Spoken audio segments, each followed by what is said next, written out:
2019 жылдын 14 декабрь күнү Ош облусунун Нооката районундагы Исанов айылындагы Жаргоргон айылында милициянын таяныч пункту ишке берилди.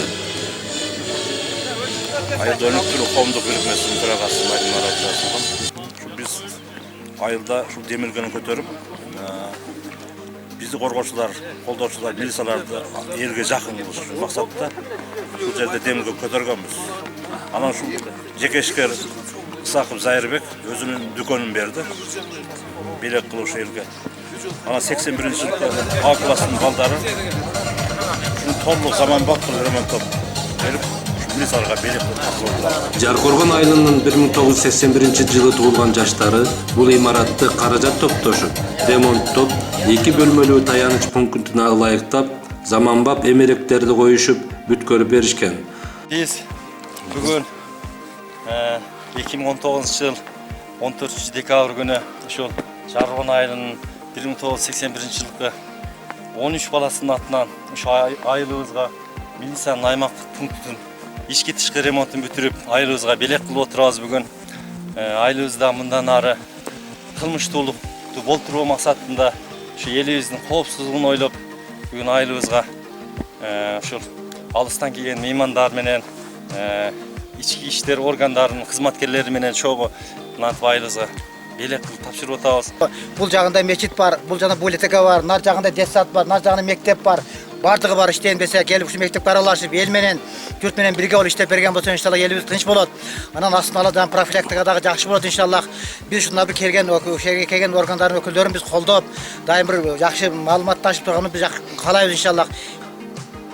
Акыркы жылдары Ош облустук ички иштер башкармалыгы тарабынан ай сайын бирдиктүү алдын алуу күнүн өткөрүп, милиция кызматкерлери эл менен тыгыз иштешкендиктен кылмыштуулук кескин азайып, айылдын аймагында оор кылмыштар катталган эмес. Мал оорлук жана оорлук токтогон. Өз ишин мыкты аткарган тартип сакчыларынын олтуруп иштегенге ылайыктуу иш бөлмөсү болбогондугу мындагы жашоочуларды тынчсыздандырган.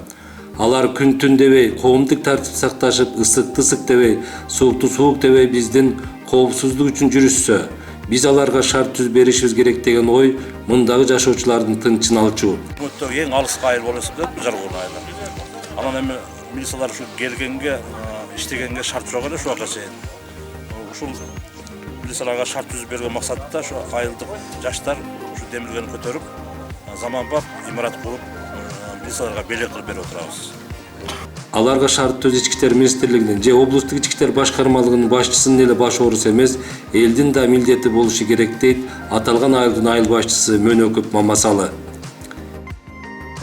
Ош облустук ички иштер башкармалыгынын начальнигинин орун басары, милициянын подполковниги Кеңешбек Рахманов элдин колдоосу менен кылмыштуулук менен күрөшүү жакшы натыйжа берерин баса белгилеп, милицияга таяныч пунктун күтүүсүздөн белек кылып тапшыргандыгы үчүн Жаргоргон айылынын жашоочуларына ыраазычылык билдирди.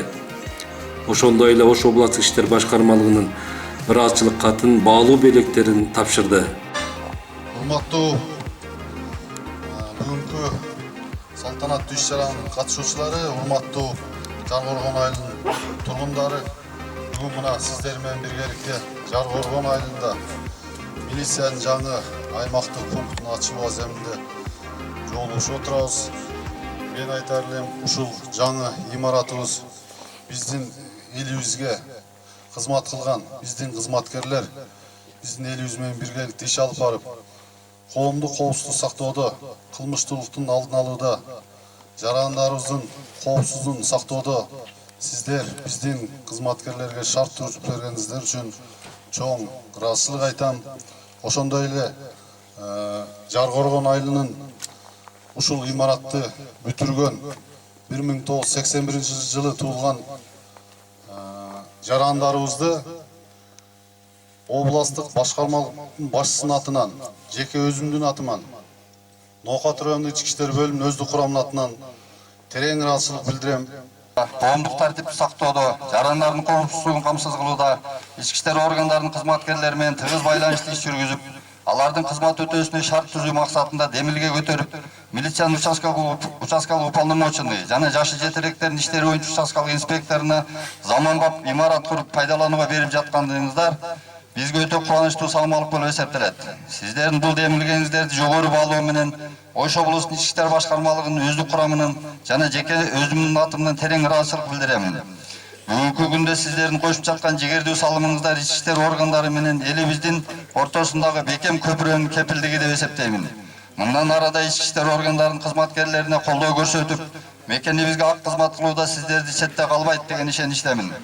Сиздерге узун өмүр, бекем ден соолук жана үй бүлөлүк бакыт каалап, алдыга койгон асыл ой максаттарыңыздар орундалып, көптөгөн ийгиликтерге жетишиңиздерге чын дилимден тилектешмин. Терең урматтоо менен Ош облустунун Ички иштер башкармалыгынын начальниги, милициянын полковниги Нурдинов Малик Абсаматович.